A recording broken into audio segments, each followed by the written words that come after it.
MLC ఎన్నికలను ప్రశాంతంగా నిర్వహిస్తామని నర్సాపురం సబ్ డివిజనల్ ఎన్నికల రిటర్నింగ్ అధికారి దాసిరాజు తెలిపారు. పట్టభద్రుల ఎమ్మెల్సీ ఎన్నికలను ప్రశాంతంగా నిర్వహించేందుకు అన్ని ఏర్పాట్లు పూర్తి చేశామని తెలిపారు.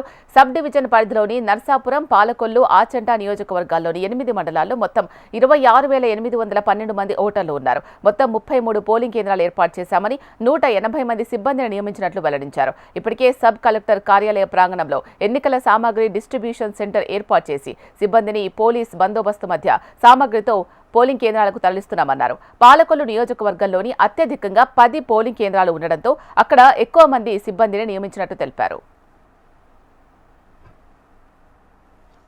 ఉభయ గోదావరి జిల్లాల పట్టభద్రుల ఎమ్మెల్సీ ఎన్నికకు సంబంధించిన ఏర్పాట్లు ఈ నర్సాపురం డివిజన్లో అన్నీ పూర్తి చేయడం జరిగింది.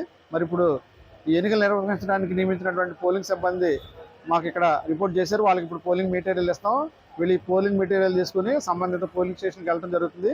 మొత్తం మా డివిజన్లో 3 నియోజకవర్గాలు ఉన్నాయి. ఆచంట, పాలకొల్లు మరియు నర్సాపురం.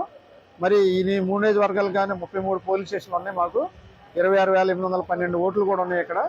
ఆ ఓట్లకు సంబంధించి నియమించినటువంటి పోలింగ్ సిబ్బంది ఈ 33 స్టేషన్లకు సంబంధించిన పోలింగ్ సిబ్బంది కూడా రావడం జరిగింది.